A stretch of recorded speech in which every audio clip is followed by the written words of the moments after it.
एक नौजवान का वाकया स्टोरी आपको बयान करने जा रहा हूं। ये अपने वालिदैन का इकलौता बेटा था, और जब बेटा इकलौता होता है तो काफी लाड प्यार से उसको पाला जाता है। इसका भी कुछ ऐसा ही मामला हुआ था कि इसे भी काफी लाड प्यार से पाला गया। वक्त के साथ साथ वो बड़ा होता चला गया। लाड प्यार की वजह से उसका जो दिमाग था वो खराब होता गया, यानी बिगड़ता चला गया। वो उसके अंदर वालिदैन की लिए को मोहब्बत, शफकत, प्यार और हमदर्दी का जज्बा उसमें था नहीं। माँ बाप के साथ बदतमीजी करता, इनके साथ बदअखलाकी करता, उल्टे सीधे अल्फाज कहकर माँ बाप को तकलीफ पहुंचाता। एक वक्त आया कि वालिद साहब का इंतकाल हो गया, और इसी तरह बाप को तकलीफ देता देता देता रहा। आखिर कभी बाप से इसने माफी ना मांगी, और वालिद साहब एक दिन दुनिया से रुखसत हो गए। अब माँ अकेली रह गई। वालिद की वफात के बाद भी इस नौजवान में कोई तब्दीली ना आई। वो जैसा था वैसा ही रहा, बदतमीज का बदतमीज, बद अखलाक का बद अखलाक, बेबाक था। माँ बाप के साथ तो बदतमीजी करता था, बाप के जाने के बाद अब माँ के साथ भी वो बदतमीजी, बद अखलाकी, तू तड़ा, अबे तबे से बातें करता। दिन ब दिन इसका रवैया खराब से खराब होता चला गया। माँ बहरहाल माँ होती है, इसके अंदर औलाद के लिए बेतहाशा मोहब्बत होती है। औलाद कितनी बिगड़ी हुई हो, माँ अपनी शफकत का और अपनी मोहब्बत का अंदाज बनाए रखती है। बुरे साथियों की दोस्तियों ने इसे मजीद बिगाड़ रहा। घूमना फिरना, उल्टी सीधी दोस्तों की हरकतें करना, ये इसकी प्रैक्टिस थी। माँ इसको मना करती। माँ को अच्छी तरह मालूम था कि बुरे साथियों की वजह से ये मजीद बिगड़ेगा, ये मजीद खराब हो जाएगा। वैसे ही इसका दिमाग है ही इस तरह का। माँ के लाख समझाने के बावजूद भी इसके अंदर कोई तब्दीली ना आई, और उल्टा ये माँ पर चढ़ाई कर देता, उल्टा सीधा बोलना शुरू कर देता। एक दिन माँ ने भी इसको खत्ती लिख दिया कि अब भी वक्त है, सुधर जा, मैं तुझे समझा रही हूं, सीधे रास्ते पर चल। अगर तूने अपने आप को ना बदला तो मैं अपने बड़े भाई के कहकर तुझे फिर अदब सिखलाऊंगी, यानी अब मैं तेरी शिकायत करूंगी, इन्वॉल्व करना पड़ेगा किसी ना किसी को तेरे मामले में। अब इस धमकी का भी इसको कोई असर वसर हुआ नहीं कि मामू भी क्या बिगाड़ लेगा मेरा। उसने और मजीद उल्टा सीधा बोलना शुरू किया, और मामू के बारे में भी जो मुंह में आया बकवास उसने कर डाली। अब उसकी उम्र बढ़ते बढ़ते 24 साल की हो गई। अट्टा कट्टा नौजवान, ताकत हाथों में बाजुओं में। कोई मुदाखलत करता तो उस पर बरस पड़ता, तुम होते कौन हो मेरे मामले में बोलने वाले। अभी इन्हीं हरकतों का सिलसिला इसका शुरू था कि माँ इसको मजीद समझाने लगी, उसको तलकीन करने लगी, उसको नसीहतें करने लगी। अब 24 साल का लड़का अब किसी काबू में नहीं आ रहा। इस पर बेटे का पारा चढ़ गया, और ये बेटा हुआ अब आपे से बाहर। जूता निकाला और मां को दे मारा। मां ने जूते से बचने की कोशिश की, मगर जूता उसकी कमर पर लगा। मां बैठकर ज़ारो कतार रोने लगी। वो अपनी किस्मत को रो रही थी कि ऐसा बदबख्त बेटा मैंने पैदा किया। वो अपनी आप को कोस रही थी। होता है ना कि मेरे अपने आप को याद कर रही है, अपने अमाल याद करेगी कि ऐसा बदबख्त बेटा मेरे यहाँ पैदा हो गया कि मुझे मेरा बेटा जूतों से मार रहा है। उसको कहीं किसी किस्म की लड़के को कोई नदामत, को अफसोस नाम की कोई चीज नहीं थी। माँ इतनी तकलीफ देती, इतनी तकलीफ देती कि अचानक नाफरमान बेटे के लिए मां के मुंह से बद्दुआ निकल गई।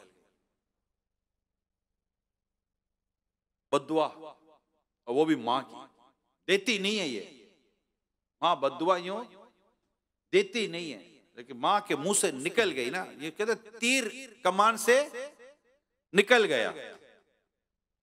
अब ये नाफरमान बेटा जूता मारने के बाद घर से निकल गया, दोस्तों में चला गया, अपनी करतूतों में गया, हरकतें करने लगा जो दोस्तों में हल्ला गुल्ला करना होता है। थका हारा घर वापस आया, जाकर माँ को पूछता नहीं है, माँ गुस्से में आ गया था, दिमाग खराब हो गया था, तुझे मारा पीटा, माफ कर दे वगैरह होता है ना आदमी हमदर्दी।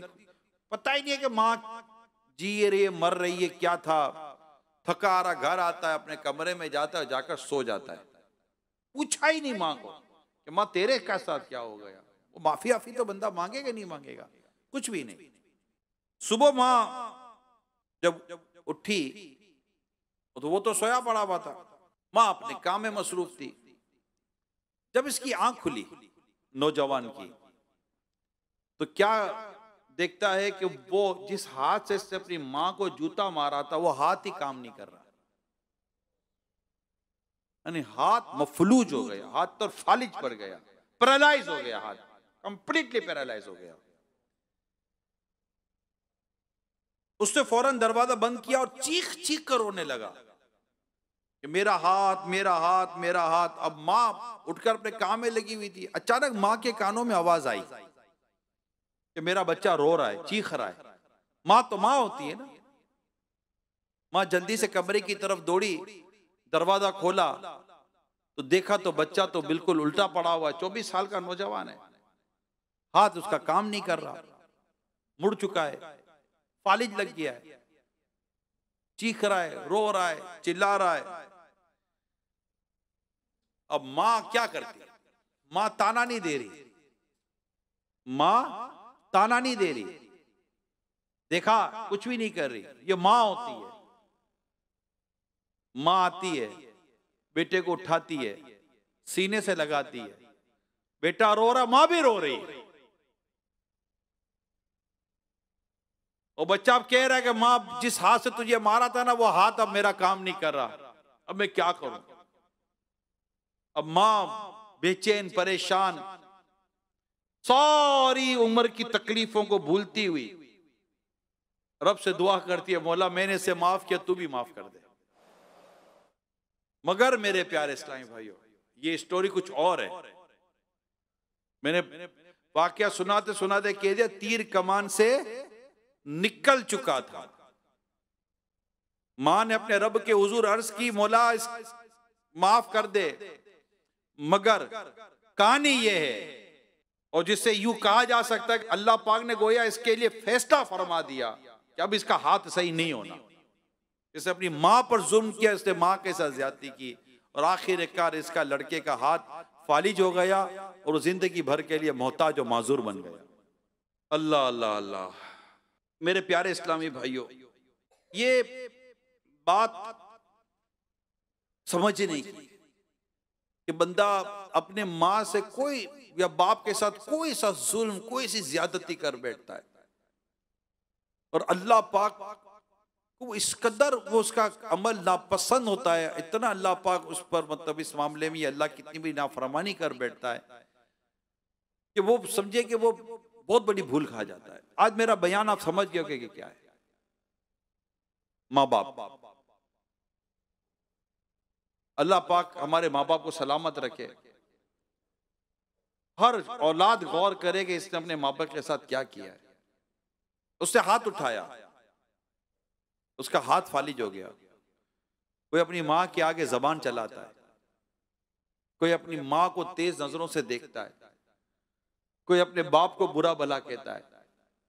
अभी पिछले दिनों में लाइव प्रोग्राम कर रहा था, उसमें मेरे इस्लाम भाई बता रहे थे, वो कहीं जुम्मा पढ़ाते थे, तो कहा मैं जुम्मा पढ़ कर बाहर निकला तो मैंने देखा कि एक नौजवान एक बूढ़े आदमी को मार रहा है, मार रहा है, मार रहा है। मैं भी परेशान हो गया कि ये नौजवान है कौन, एक बूढ़े आदमी को मार रहा है। बाद में पता चले बूढ़ा आदमी इसका बाप था, बाप को पीट। ये कराची की बात कर रहा हूं मैं, गांव देहात, किसी ऐसे इलाके की बात नहीं कर रहा। कराची की बात कर रहा हूं कि बेटा अपने बाप को मार रहा था। और ऐसे मैंने कई वाकयात पढ़े हैं कि बेटा मां के ऊपर जुल्म करता है, मां की जायदाद के पीछे पड़ा हुआ है, मां के माल के पीछे पड़ा हुआ है, मां ज्यादा बोलती है तो वो गुस्सा कर देता है। ऐसे तक वाकये पड़े जिससे गरम स्त्री मां की पीठ पर लगाई है। कैसे लोग हैं ये, कैसे लोग, जरा सोचे तो सही। कोई माँ बाप के लिए कोई रहम, कोई माँ बाप के लिए कोई इज्जत, कोई माँ बाप की कोई अहमियत है या नहीं है? मेरे प्यारे इस्लामी भाइयों, जब माँ बाप बूढ़े हो जाए ना, इनके आगे उफ तक कहने की इजाजत नहीं है। यानी कोई ऐसा जुमला जिससे माँ बाप को तकलीफ पहुंचे। क्या है, क्या पीछे पड़ गई है? हमारे यहाँ तो बीबी, मैं ये कह सकता हूं कि हर तरफ ऐसा माहौल नहीं है कि इज्जत वाला, लेकिन फिर भी हमारी सोसाइटी में, हमारे कल्चर में अभी कुछ ना कुछ माँ बाप के ताल्लुक से कहीं ना कहीं को रिस्पेक्ट वाला माहौल मिलता है। लेकिन अगर आप मुल्क से बाहर वेस्टर्न कंट्री में जाए, you old man, you old women, उठाकर फेंक देते माँ बाप को, उठाकर फेंक देते, चाहिए नहीं माँ बाप। क्या हो गया? माँ बाप ने कभी उठाकर फेंका है आपको? वो पहली खांसी जो हमें बचपन में हुई थी, मां कितनी तड़पी होगी। वो पहला बुखार जब हमें था, बाप कितना बेचैन हुआ था। वो ऑफिस से आते हुए, काम से आते हुए, पहला फल जो बाप ने देखा था, उसको बेटा याद आया होगा, आज अपने बेटे के लिए मैं आम लेके जाऊंगा, आज अपने बेटे के लिए सेब लेके जाऊंगा। याद है मैं बाप ने बिठाकर केले के छिलके उतारकर हमको खिलाने की कोशिश की, तो हम भाग गए थे और बाप पीछे भागा था हमें खिलाने के लिए। बाप घुटनों के बल चल चल कर आता था हमारे पास। कभी कोई याद है या नहीं है? भूल गए हो? कभी याद है कि माँ ने अंडा बना कर दिया था, कहा था माँ मुझे ये अंडा नहीं खाना, मुझे ये अंडा नहीं खाना, तो माँ ने कहा बेटा सब्र कर, तेरे को दूसरा अंडा बना देती हूँ। याद है या नहीं है कोई ऐसी बात? मुझे शरबत नहीं पीना। आज भी इफ्तार के वक्त भी बच्चा जिद करता है, माँ 4 किस्म के शरबत बना कर देती है। आज की बात करो, आज 24वां रोजा है। आज भी कितने बाप होंगे जो इस बात पर तड़प रहे होंगे कि मेरे बेटों के लिए ईद के लिए पैसे नहीं है, ईद के कपड़े दिला दो मैं उनको। आज ऑफिस से लोन मांगता है, जॉब से बोनस मांगता है, रात भर जाकर नौकरी करता है या काम करता है। क्यों? कि अपने बच्चों के लिए कोई एक सूट ले लूंगा, बच्चों के लिए कोई जूते ले लूंगा। अब्बू आप अपने लिए तो लो, बेटा भी मेरी जिंदगी चली गई, तेरे लिए जीना है। आज की बात कर रहा हूं, आज भी यही हो रहा है। आज भी रात को बैठकर माँ बाप आपस में बात करते होंगे कि ईद है, ईदी में बच्चे को क्या देंगे। बाप बोलेगा सैलरी मिल नहीं रही है या बढ़ नहीं रही है, कुछ तो देना पड़ेगा ना, अपना बेटा है, क्या दोगे बेटे को? चलो कुछ बेचते हैं, कुछ करते हैं, उधार ले लेते हैं। अस्पतालों में जाकर देखो तो ये ऐसे ऐसे बच्चे पड़े हुए, ऐसे ऐसे बच्चे पड़े हुए कि डॉक्टर ने मना कर दिया माँ बाप को गोया के, लेकिन बाप है उम्मीद नहीं तोड़ रहा, जा जाकर कर्जा मांग रहा है कि मुझे मेरे बेटे का इलाज कराना है, मैं भर दूंगा, बोल रहा मैं भर दूंगा। और कई ऐसे बाप इस वक्त अस्पतालों में पड़े हुए होंगे जिनकी औलाद का पता तक नहीं होगा कि हमारे बाप के ऊपर बीत क्या रही है। क्या हाल हो गया हमारा। अपने माँ बाप के साथ इतनी ज्यादती कर रहे हैं, इतनी बेरुखी कर रहे हैं, इतना जुल्म करते माँ बाप के ऊपर। इसी तरह का एक नालायक और बेशर्म किस्म का बेटा था, बाप मर गया, बाप का इंतकाल हो गया था। अब बेटा मां को कोसता ही रहता था। बड़ा वाकया, मैं छोटा कर रहा हूं। बेटा मां को कोसता ही रहता था। मां क्या करे, मां जाए भी किधर, बेचारी अकेली है, एक ही जवान बेटा है, और उसको कोस कोस कोस कोस के मां को आधा बीमार कर दिया। और पता है क्या बोलता था, बुड्ढी ये तो बाप की पेंशन है जो तुझे मिलती है, वरना तुझे मैं अपने साथ रखूं, गाड़ी में ले जाता, बाप की पेंशन लेता और मां के हाथ तक में ना देता और जाकर पेंशन के पैसे उड़ा देता। मां कुछ बोलती तो मां को 2 बातें सुनाता। इसी तरह माँ की नाफरमानियां करता करता करता करता माँ को सताता सताता बड़ा हो गया और बड़ा हो गया। एक दिन दोस्तों के साथ बाहर घूमने चला गया पीछे उड़ाने के लिए, माँ को देने के लिए कुछ भी नहीं था इसके पास। जब दोस्त मुल्क घूमकर वापस आया, कार के अंदर कार तेजी से जा रही थी, कार का एक्सीडेंट हो गया। 4 या 5 दोस्त थे, सबसे ज्यादा चोटें इस लड़के को आई। इसको अस्पताल में एडमिट करवाया गया, बहुत कुछ इलाज करवाने की कोशिश की गई, लेकिन पता चला कि लड़का मोहताज और माजूर हो चुका है, माजूर हो गया। और माजूर होके जो पैसे मिलते हैं ना बाद ममालिक के अंदर, माजूर हो जाता है को मोहताज हो जाता है, उसको पैसे मिलते हैं। सजा देखो, जो माँ को पैसे के लिए लेके जाता था ना, आज वो दिन आया कि व्हील चेयर पे बैठकर खुद अपनी मोहताजी के पैसे लेने के लिए उसी तरह जाता था। माँ को सताने का अंजाम, बाप को सताने का अंजाम। ए मेरे प्यारे इस्लामी भाइयों, अगर माँ बाप जिंदा है ना, इनकी कदर कर लो, इनकी कदर कर लो, इनकी इज्जत कर लो। इनको एक बार ये कहते हैं ना, वाली साहब को लेकर बैठकर एक बार बैठे, अबू बैठे, अबू बैठो, आप बोलो बेटा क्या बात है, पैसे चाहिए? नहीं अबू आज पैसे नहीं चाहिए। कोई काम है? नहीं अबू कोई काम नहीं है। कहीं जाना है? नहीं अबू कहीं नहीं जाना। बेटा खैरियत? क्या बात है? कदमों में बैठे आप बाप के, घुटनों पर हाथ है बाप के, बाप के मुंह पर एक नजर शफकत की देखो, और बाप को बोल अबू आज जी कर रहा है, किस चीज का? आपका शुक्रिया अदा कर लेगा। अबू जज़ाकल्लाह, Abu thank you, you are great, आपने हमें पाला पोसा बड़ा किया, कितनी तकलीफ उठाई अबू आपने, मैं आपका शुक्रिया। क्या कब्र पे जाके ही बाप का शुक्रिया अदा करोगे यार? जीते जी नहीं कर सकते क्या?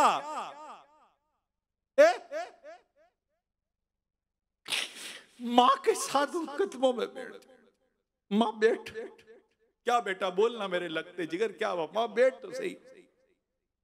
माँ बोले कि बेटा बोल, माँ तू बहुत अच्छी है, आप बहुत अच्छी हो, मैंने आज तक आपको बहुत सताया है माँ, मेरे हाथ जुड़े हुए माँ मुझे माफ कर देना।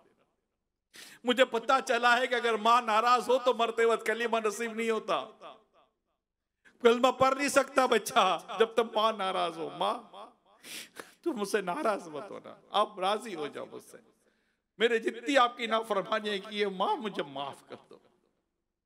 फिर माफी मांगे कहना माँ आप बहुत अच्छी हो। जब मैं बचपन में बिस्तर में पेशाब करता था ना, माँ आप मुझे मेरे गीले पर सोकर मुझे सूखे पर सुला देती थी। रात रात भर जागकर माँ आपने मुझे दूध पिलाया है, और अब्बू को भी नहीं उठने देती थी, इस बेचारे की सुबह जॉब है। रात रात भर मुझे दूध पिलाती थी, सुबह मेरे अब्बू को नाश्ता देती थी।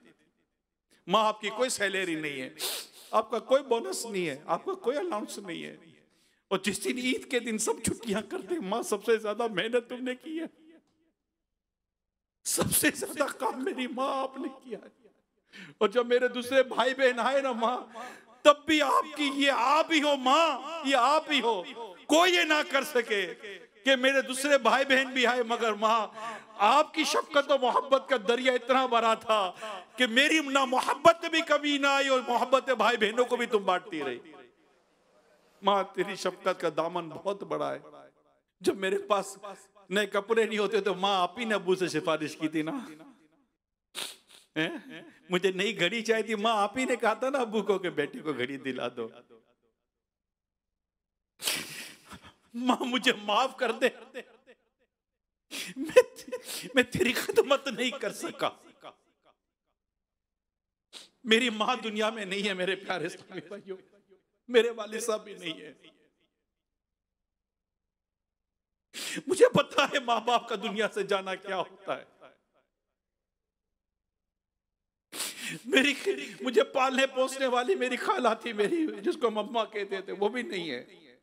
मुझे पता है कि ये साया चला जाए तो आदमी कितना बेछत का हो जाता है।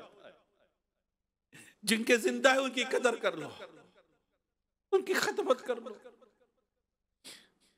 इंशाअल्लाह ताला दुनिया में भी करम हो जाएगा, अल्लाह ने चाहा तो आखिरत में भी करम होगा।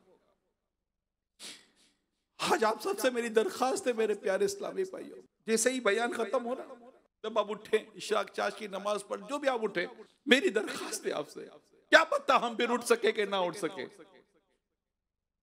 सबसे पहला काम आपने ये करना है। मेरी दरखास्त है आपसे, अगर आपके वालिदैन या दोनों में से कोई एक जिंदा है ना, मैसेज कर देना, सिर्फ इतना लिख देना, मुझे माफ कर दीजिए, बस सिर्फ इतना, मुझे माफ कर दीजिए, ये करके सो जाना। हो सकता है जवाब आएगा, खैरियत तो है बेटा, क्या हुआ था।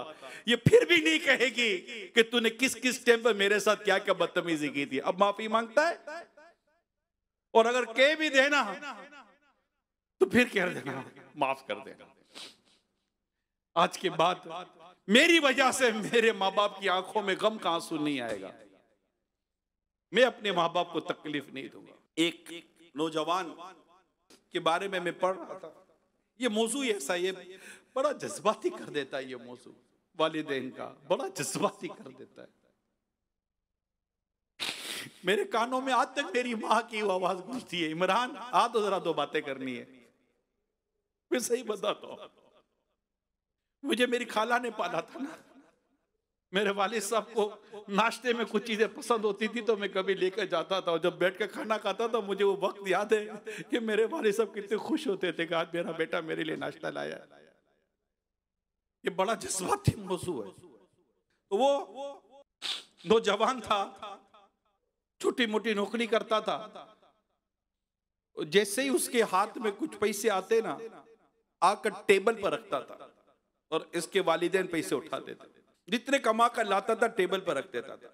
वालिद साहब टेबल से पैसे उठाते थे। कहां से उठाते थे? टेबल से पैसे उठाते थे। कहता है कि मैं यूं नहीं देता था, अगर मैं यूं दूंगा तो मेरे बाप को मेरे आगे हाथ फैलाना पड़ेगा। बात समझ रहे ना? अगर मैं यूं दूंगा तो मेरे वालिद साहब को मेरे आगे यूं हाथ फैलाना पड़ेगा। ये मुझे पसंद नहीं है कि मेरा बाप मेरे आगे हाथ फैलाए। मैं मांग मांग कर बड़ा हुआ हूं, मेरा बाप मेरे आगे हाथ क्यों फैलाए। मैं जाकर यूं टेबल पर रखता था, मेरे वालिद साहब पैसे उठा लेते थे। पैसे उठा के मेरे वालिद साहब मुझे दुआ देते थे, या अल्लाह मेरे बेटे को कुरान का इल्म अता फरमा। मेरे वालिद साहब एक ही दुआ करते थे, इसको कुरान का इल्म अता फरमा, इसको कुरान का आलिम बना दे। बेटा कहता है मैं रोजगार अपना छोटी मोटी जो भी मुझे रोजगार मिल जाता था कमा कर लाता था। एक दिन रास्ते में मैं जा रहा था तो मेरी मुलाकात एक आलिम साहब से हो गई। वो फतवा दिया करते थे। मुझे देखकर कहा कि नौजवान क्या मसरूफियत है आपकी। तो मैंने बताया कि छोटा मोटा रोजगार है करता हूँ। कहा बेटा आया करो हफ्ते में एक दिन, हमसे कुछ सीख लिया करो। वो नौजवान कहता है मैं इनके पास जाना शुरू हुआ और मैं सीखता, और देखते देखते उसके अंदर चूंकि एक सीखने की ख्वाहिश थी तो बहुत जल्दी वो सीखना शुरू हो गया और ज़हीन तालिब इल्म बन गया। पढ़ते पढ़ते पढ़ते पढ़ते इसने इल्म दीन हासिल किया और काफी क्वालिफिकेशन हासिल कर ली। राइट, काफी क्वालिफिकेशन हासिल की। इवन कि इसने पीएचडी के लिए अप्लाई कर दिया। अब वक्त था थीसिस लिखने का। पीएचडी करने के लिए एक मकाला लिखा जाता है, थीसिस लिखा जाता है। अब इसको थीसिस लिखना था। अब ये सोच रहा था कि मैं टॉपिक क्या लूं मकाला लिखने के लिए, थीसिस लिखने के लिए। अचानक उसको अपने बाप की दुआ याद आ गई कि मेरे वालिद साहब दुआ करते थे, या अल्लाह मेरे बेटे को कुरान का इल्म अता फरमा दे। का कुरान पर थीसिस लिखता हूं। इससे कुरान पर मकाला लिखा कुरान के मुतालिक और अपना थीसिस जमा करवा दिया। जमा कराने के बाद एक प्रोसीजर होता है, ज्यूरी बैठती है, पूरे थीसिस को देखा जाता है, मकालों को देखा जाता है, स्टूडेंट्स वेट कर रहे होते हैं। एक दिन आया कि वो स्टूडेंट्स जमा थे और ऐलान मतलब अनाउंस होनी थी थीसिस की कि किसको पीएचडी की डिग्री मिलनी है। तो जो ज्यूरी आई, यानी जो एग्जाम लेने वाले टीचर आए, यूं समझिए आप, जिन्होंने डिसीजन लेना था, उनमें वो शख्स भी था जिससे इससे पहले इल्म दीन हासिल किया था। वो देखकर हैरान हो गए कि ज्यूरी में ये शामिल है। उसने सारी जब रिपोर्ट्स पढ़ी तो वो फर्स्ट मैन जिससे इन्होंने इल्म दीन सीखा था, वो खड़े होते हैं, नौजवान के कंधे पर हाथ रखते हैं और कहा, पहली बार में मैं समझ गया था कि ये नौजवान कुछ बनेगा। और आज ज्यूरी फैसला करती है कि हम इसे इस्लामिक स्कॉलर की पीएचडी, और जो मकाला इन्होंने लिखा, मकाला हमारे यहाँ अप्रूव हो गया है और इसे पीएचडी की डिग्री हम दे रहे हैं। ये सुनते उसने रोना शुरू किया, नौजवान ने। ये सुनते ही उस नौजवान ने रोना शुरू किया। तो जो साथ के लोग थे वो कहने लगे कि बरखुरदार, ये तो खुशी की बात है, हम खुश हो रहे हैं आपके पीएचडी स्कॉलर बनने पर, पीएचडी हासिल करने पर, आप रो रहे हो। कहने लगा, रो इसलिए रहा हूं कि आज मुझे मेरे बाप की याद आ गई। क्या खैरियत? तो इसे सारा वाकया सुनाया। का बस वे जब भी मेरे वालिद साहब के हाथ में पैसे देता, मेरे वालिद साहब खुश हो जाते थे।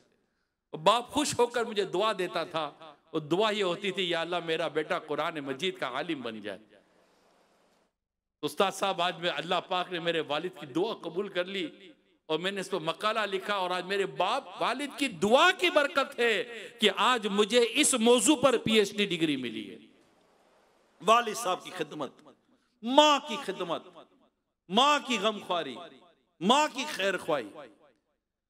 मैं आपको एक बात बताऊं, हजरत सैयदना अबू मूसा अशअरी रज़ी अल्लाह ताला अन्हु और हजरत सैयदना अबू आमिर रज़ी अल्लाह ताला अन्हु ने रसूल पाक सल्लल्लाहु अलैहि वसल्लम की खिदमत में हाजिर होकर अपने इस्लाम का ऐलान किया, इस्लाम कबूल किया।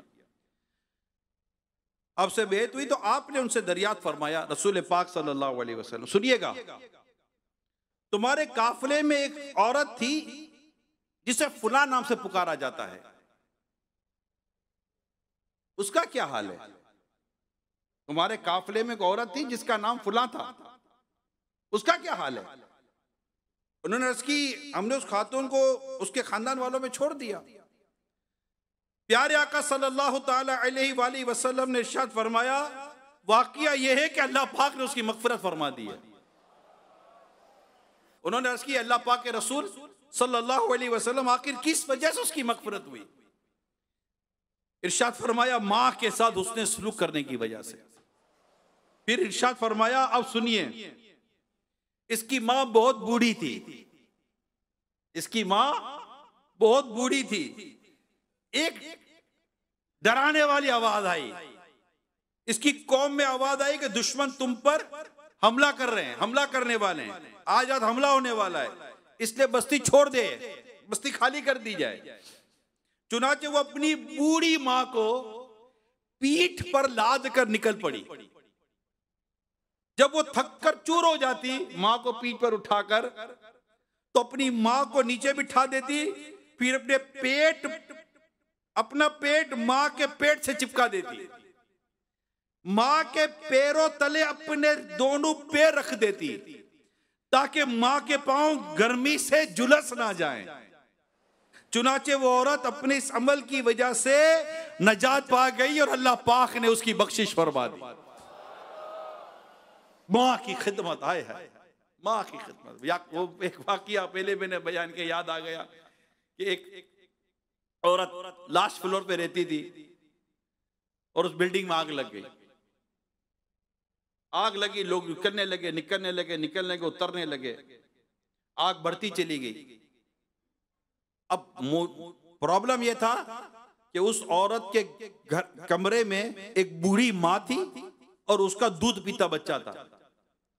अब या तो ये माँ बूढ़ी माँ को उठाए या अपने दूध पीते बच्चे को उठाए। इसने थोड़ी देर सोचा क्या करूं, आग घर में आ रही थी, फौरन फैसला किया और अपनी बूढ़ी माँ को कंधे पे लिया और सीढ़ी पर चढ़कर छत पे चढ़ गई। भागी, चटपट भागी, माँ को बचाना है, और छत पर जाकर कोने में जाकर बैठ गई। अचानक बेटा याद आ गया। अब उसने फूट फूट कर रोना शुरू किया, फूट फूट कर रोना शुरू किया कि मेरा बेटा तो अब जलकर राख हो गया होगा। रो ही रही थी कि अचानक उसके बेटे के रोने की आवाज आ गई। हुआ क्या था? हुआ यह था कि जैसे ही अपनी बूढ़ी मां को लेकर छत पर भागी, फायर ब्रिगेड का अमला सीढ़ी लगाकर उसके घर की गैलरी तक पहुंच चुका था। वहां यहां अपनी मां को लेकर छत पर भागी और यहां पर फायर ब्रिगेड का आदमी घर में जाकर इसके बच्चे को उठा रहा है। किताब में लिखा है कि इसने अपनी मां को बचाया, अल्लाह पाक ने मां के सदके में इसके बच्चे को बचा लिया। ये है माँ बाप, ये है माँ बाप। अल्लाह पाक हमें माँ बाप का इताअत गुजार और फरमा बरदार बनाए और अल्लाह पाक हमें इनकी खिदमत करने की तौफीक अता फरमाए। और हमें बस अल्लाह पाक कभी ऐसा ना हो कि हमारे माँ बाप हमसे नाराज हो। हमने जिंदगी में बहुत सारी बेअमलियाँ की होंगी, एक बेअमली माँ बाप के साथ नाफरमानी भी है। अल्लाह पाक हमारे माँ बाप की जो जितनी हमने नाफरमानियाँ की हैं, हम अल्लाह पाक से भी माफ़ी मांगे और उसके प्यारे हबीब सल्लल्लाहु ताला अलैहि वसल्लम का वास्ता भी दें। आपको चंद हदीसें सुना देता हूँ कि अल्लाह पाक के आखिरी नबी सल्लल्लाहु अलैहि वसल्लम ने इरशाद फरमाया, आपसे सवाल किया किसी ने कि अल्लाह के नज़दीक सबसे पसंदीदा अमल कौन सा है? फरमाया वक्त पर नमाज पढ़ना। मैंने अर्ज किया फिर कौन सा? फरमाया वालिदैन के साथ अच्छा सलूक करना।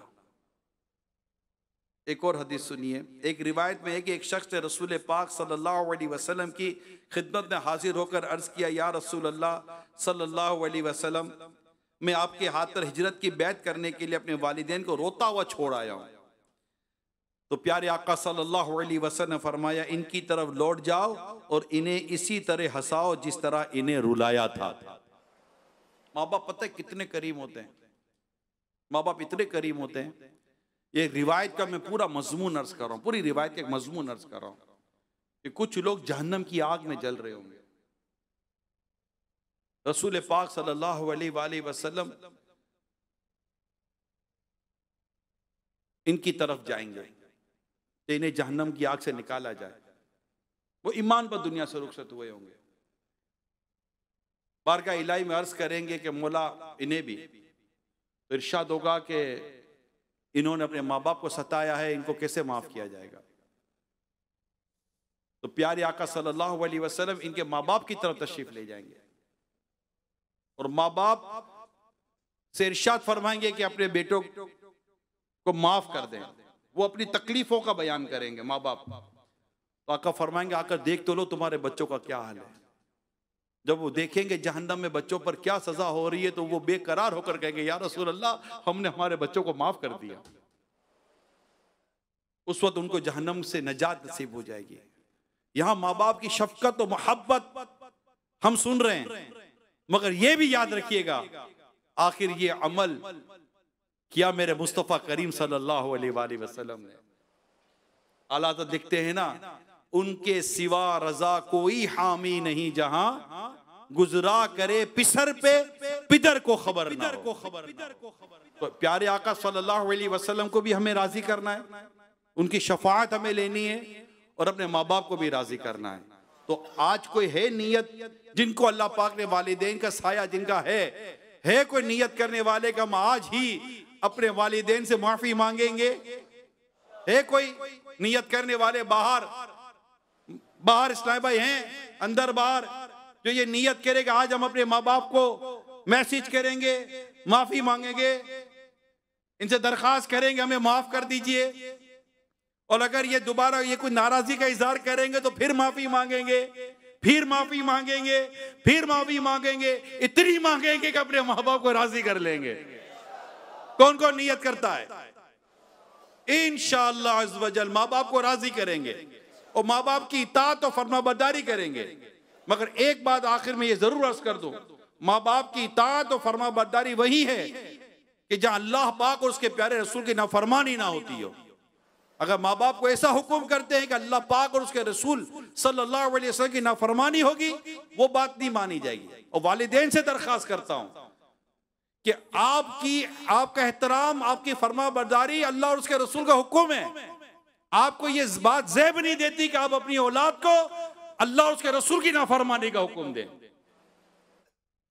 तो इंशाअल्लाह अज़्ज़ व जल अगर हमने ये कर लिया, अल्लाह पाक ने चाहा तो माँ बाप भी राजी, रसूल पाक सल्लल्लाहु अलैहि वसल्लम से राजी हो जाएं, तो इंशाअल्लाह फिर अल्लाह पाक भी प्यारे हबीब के सदके में हमसे राजी हो जाएगा, रमजान भी राजी हो जाए और यूं हमारी मग़फ़िरत का सामान हो जाए। अल्लाह पाक अमल करने की तौफीक अता फरमाए। आमीन बिजाहि खातिम नबिय्यीन सल्लल्लाहु तआला अलैहि वसल्लम।